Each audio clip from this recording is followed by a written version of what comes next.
नमस्कार मंडळी, स्वागत आहे तुमचं आपल्या या चॅनलमध्ये। तर मंडळी, आज आपण एक अतिशय महत्त्वाचा आणि आपल्याला सगळ्यांना लागू पडणारा विषय घेऊन आलो आहोत। अस्थिर, अशांत आणि अविवेकी झालेलं मन कसं शांत करायचं। तर मंडळी, कधी वाटतं का तुम्हाला की मनात शांतता नाही, एक क्षणभर सगळं विसरून फक्त शांत बसावं, पण मन थांबतच नाही। सतत विचार, भीती, चिंता, आठवणी, अपुरेपणाची जाणीव। आजच्या या धकाधकीच्या जीवनात आपलं मन सतत विचारात, चिंता, अस्वस्थतेत गुरफटलेलं असतं। मग हा प्रश्न उरतो, हे मन इतकं अस्थिर का होतं? मग हे मन शांत कसं करायचं? या व्हिडिओमध्ये आपण पाहणार आहोत अशांत मन होण्याची कारणं, त्याचे परिणाम आणि मन शांत करण्याचे सिद्ध व उपयोगी उपाय। तर चला सुरू करूया। सुरुवातीला आपण पाहूया एक छोटीशी कथा, एका साधूची शिकवण। एकेकाळी एक तरुण राजकुमार जंगलात साधूला भेटायला गेला।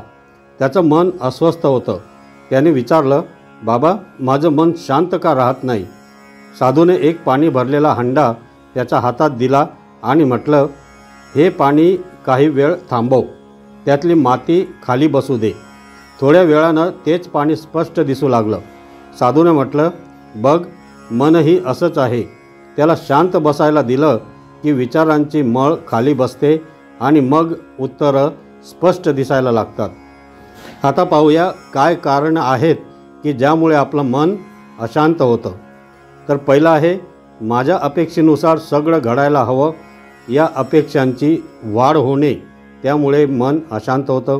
तो बघ कसा पुढे गेलाय, मी मागेच राहिलो, अशी तुलना आपण जेव्हा करतो तेव्हा आपलं मन अशांत होतं। मन अजूनही लहान मूल आहे, लगेच रडतं, चिडतं, हट्ट करतं, म्हणजेच मनाची अपरिपक्वता आहे। आपण कोण आहोत हेच आपण विसरतो, म्हणजेच गोंधळलेली अवस्था आहे, गोंधळलेली ओळख आहे। काहीतरी चुकलं तर या चिंतेने आणि या भीतीने आपलं मन अशांत होतं। भूतकाळातल्या चुका, भविष्याची चिंता याचा सतत विचार करणे, यामुळे सुद्धा मन अशांत होतं। इतरांच्या बोलण्याचा किंवा कृतीचा जास्त विचार करणे, त्याला अतिप्रतिसाद देणे, यामुळे आपलं मन अशांत होतं।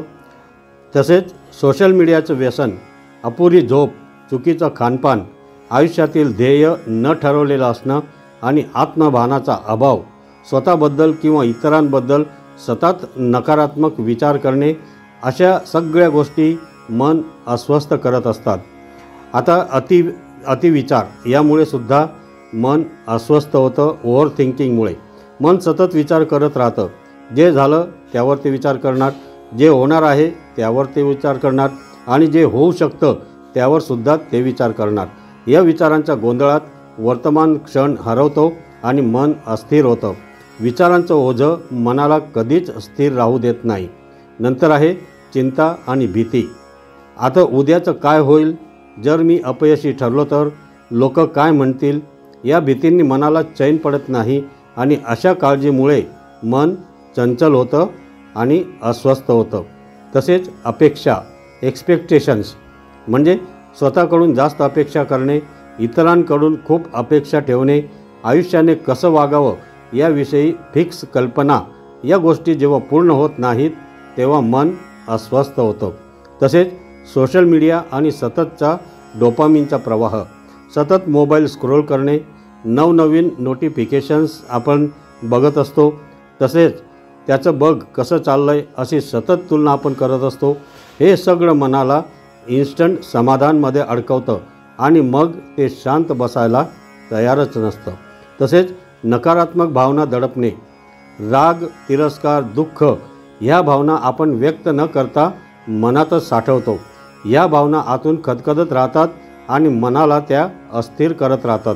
स्वतःला समजून न घेणे, आपल्याला काय हवंय, काय नको, आपली खरी ओळख काय आहे हे न कळल्यानं सुद्धा मन भरकटत राहतं, मन अस्थिर होतं। तसेच नियमित विश्रांतीचा अभाव, काही ना काही कारणामुळे, कशा ना कशा कारणामुळे झोप अपुरी असते, मनाला पॉज देण्याचा वेळ मिळत नाही, सतत काम, जबाबदाऱ्या, गोंधळ, यामुळे मन थकून जातं आणि अस्वस्थ होतं। तसेच नकारात्मक संगत किंवा वातावरण, जेव्हा आपण अशा लोकांच्या सान्निध्यात असतो जे सतत तक्रार करतात, दोष देतात किंवा नकारात्मक बोलतात, तेव्हा ते आपल्या मनावर परिणाम करत असतात. त्यामुळे सुद्धा आपलं मन अस्वस्थ होत राहतं. आणि तसेच अति महत्त्वाचं देणं इगो आणि कंट्रोल. माझं म्हणणंच बरोबर आहे, सगळं माझ्या पद्धतीनंच व्हायला हवं, हे सगळं मीपणामुळे होतं.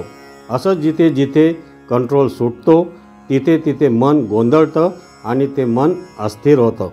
तसेच अव्यवस्थित दिनचर्या म्हणजेच वेळेवर जेवण नाही, वेळेवर झोपणे नाही, वेळेवर व्यायाम नाही, ही बाह्य अव्यवस्था मनाच्या अंतर्गत अस्थिरतेला कारणीभूत ठरते. तर आता या अशांत मनाचे परिणाम आपल्या शरीरावर काय होतात ते पाहूया.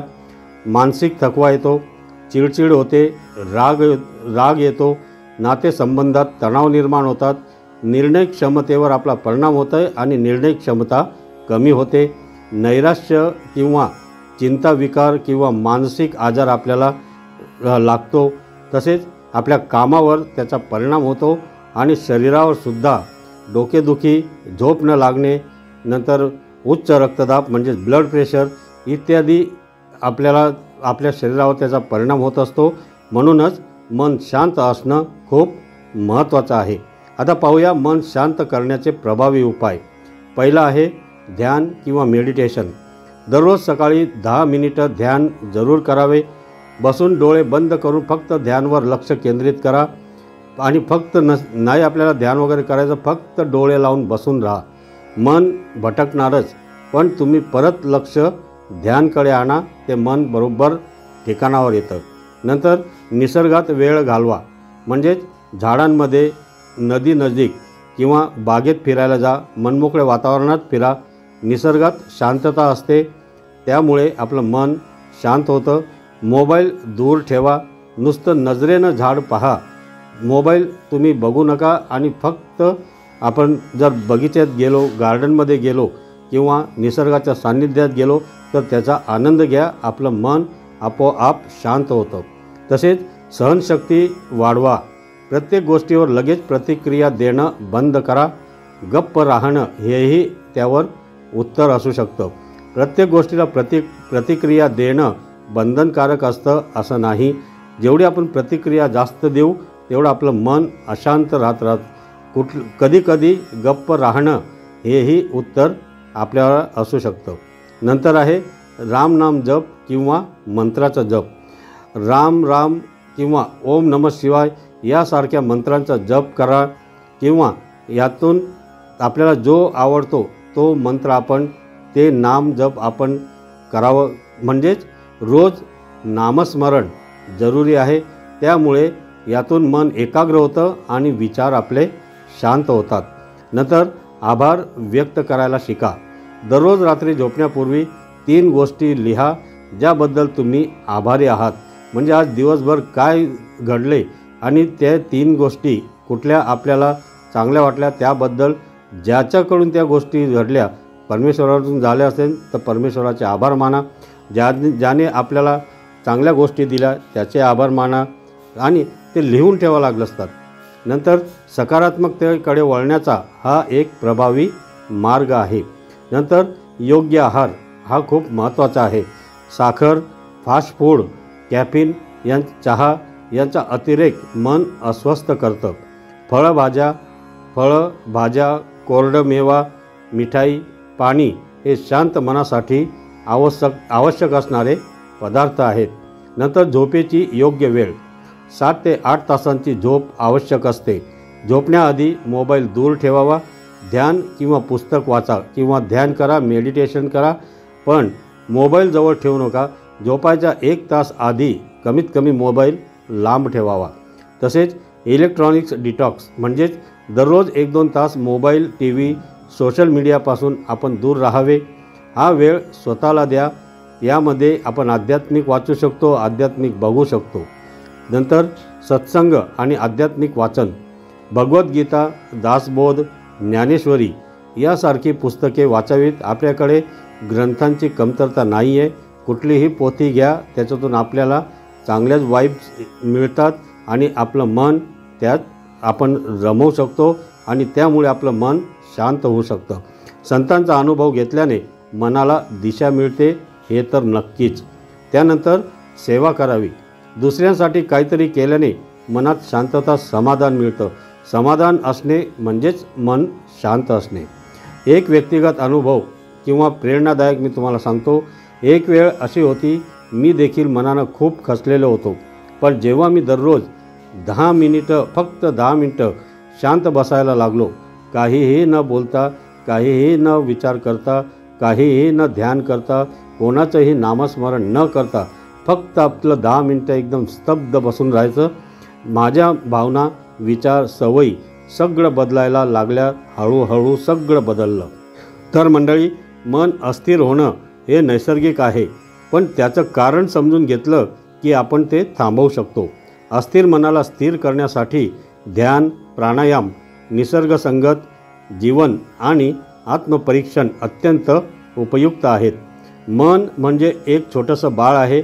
त्याला दररोज प्रेम, शिस्त आणि विश्रांती लागते.